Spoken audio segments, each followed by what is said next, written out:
Hi everyone, today we're in the kitchen. I'm Denise and I'm going to show you I really like making chicken thighs with sage. So I'll show you how I cook it, and then after that we'll do the gravy. Okay, I checked my pan is hot enough, so now I'm going to take the chicken thighs and I'm going to just lay them all down in here. It shouldn't be sizzling, just so you know, because that'll make us lose some of the juices. I think my pan's a little too hot. I'll put that in. So I'm just going to go quickly, because this is a dish that you want to go ahead and put a cover to it while it cooks, because that's the juice that we're going to keep to make our gravy. So I just open all this up.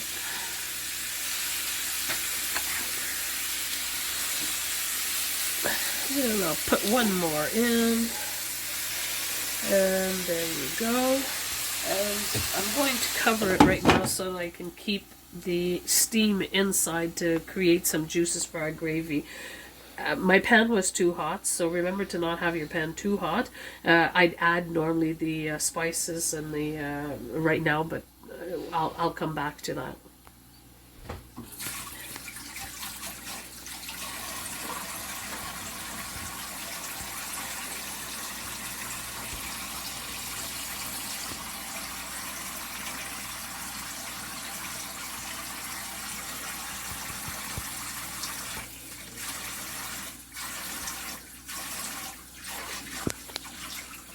Okay, so now I've washed my hands and we're about to go ahead with the spices. These spices are all spices that I've collected from my garden, and that'll be next year when then I'll show you what I do with them, but I dehydrated them, and sage is my favorite with chicken. My rosemary is chunky, so I'm just going to go ahead and like chop it up a bit. Don't put too much of it. And then thyme is the same thing, where it's a prominent herb that you don't really want to put too much because it'll take over, and I want my main one to be sage. So I'm going to go ahead and grind this down.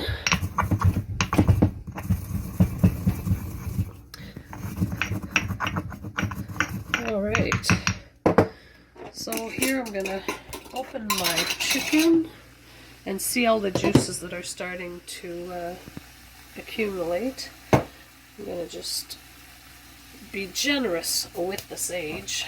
Don't be shy, the more the merrier. And now with my other herbs, I'm going to just put a little tiny bit here and there. There, and then you cover it up, and we're going to wait till it's really white, like you'll see like the white of the chicken cooking, and then we're going to go ahead and turn it over. Alright, so now you can see that the chicken is white, so it's cooking well. In general, chicken thighs take about 7 to 10 minutes to cook. You want to make sure it's cooked thoroughly. Here I'm going to go ahead and just turn them over, and that will also help my the juices that have accumulated get some of those herbs to have a good taste in our gravy, because with that juice we're going to be making the gravy. So we go ahead and turn all this up. You see all the juices in here? Yummy. I love it. And it smells delicious. Alright, so we go ahead and just leave it like this for another about 6 minutes. Just to make sure, and we're going to put the heat a little lower. I'll put it to 3, and we're just going to accumulate more juices as it sits there and cooks again, and we'll be back when it's time to do our gravy. Alright, so here I take a mason jar to get ready to prepare my flour mixed with water so that it thickens my gravy. So what I do is I just take, just in general, I'll take a tablespoon, depending on how much gravy you make, and it's all-purpose flour. We use Bob's Red Mill because it's gluten-free. We're all celiac in this family, so we go gluten-free. So now that you've put your flour in first, then you're going to add your water.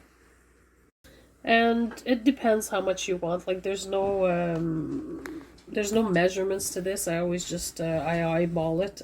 So here you're just going to put your cover on, and you're going to shake it in this way. When you do it where it's the flour first and then the water, and it's cold water, you just shake it and you never get lumps in your mixture.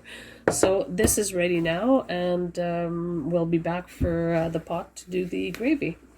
Alright, our chicken is cooked, so I'm going to go ahead and remove the juices so that I can make my gravy. So I'll put my chicken on a plate so that I can fetch the juices.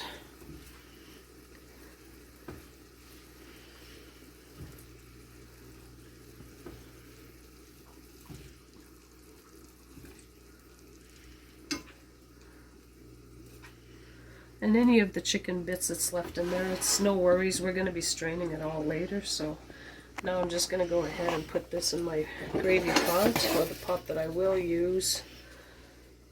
And there we go. Alright, this will go on this round, and I'll put the round on because you wanted it boiling. And I'm going to actually just put the chicken back into the pot and cover it up till dinner time is here. Alright, so our juices that we removed from the pan of chicken, that's Maggie, our dog, who's now, I don't know, barking at something. So I'm going to add, it's boiling, so I'm going to add our flour mixed with water. You don't want to add it all at once, and you're just going to keep stirring.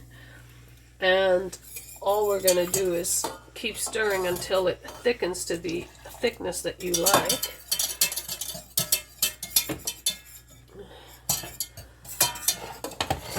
Already you can see how it's so much thicker, but I'd like it a little thicker than that, so I'll keep on adding.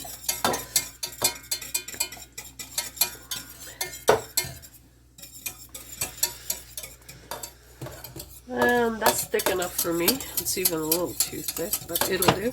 So now I'm going to put my round down, and now I have my gravy, but now I'm going to dress it all up with all the herbs and spices that I want to add to it. Now, the way I do it is that I like to put some tamari, which is a gluten-free soy sauce. So I'll go ahead, and I can't really give you, I'm going to take it off because it keeps boiling. I'm going to go ahead and just, I don't know, I'll say about a teaspoon of tamari. And then I love to add coconut nectar. And also by adding these two sauces, they're brown, so it helps your gravy brown a bit. So the coconut nectar seasoning has a sweet taste to it. I usually sometimes use it on rice instead of using tamari because it's so salty. This doesn't have much salt in it. It's 13% of your daily intake, so it's a good, as opposed to tamari's 40%. So anyway, I go ahead and just put about a quarter teaspoon in this. Then I'm going to go ahead, and again, I never measure. My daughter doesn't like that I don't measure. But I go, I don't know, about half a teaspoon of garlic, dehydrated garlic. I always put turmeric in everything I make, just a dash, just to have it, just because it's healthy for you. It's an anti-inflammatory. And then I also add a little ginger, not much because you don't want the seasoning of it to be prominent. But I put it in again for health reasons. Ginger helps you... helps your blood circulate better, and it helps you not form clots. I'm going to add about a teaspoon of sage in here as well to have a better taste of it. And I'm going to add my rosemary, about half a teaspoon. And I don't have to go ahead and grind it because I'm going to be removing all the chunks. We're going to remove all the chunks out of it we're going to filter it out. Again, the time you don't want to put too much because the taste is very strong. So a quarter teaspoon is what I put in there approximately. And to every salty mixture you want to put some sugar. So I use coconut crystals. So that'll be my sugar intake in here. So again, no measurement. I would probably say about a teaspoon or a tablespoon. So now you're going to go ahead and we're going to mix all this, return it to the stove so the heat gets to it, and you leave it on low for a while so that the spices can get all nice and flavorful. Alright, so it's been simmering for a while, so our spices must be all nice and tasty by now. So I'm going to get my sous chef granddaughter Haley to taste this yummy stuff. Hopefully it'll pass the test. That's good. Is it? Yeah. Excellent. Alright. Alright, so we're done the gravy. Now we're just going to serve it up.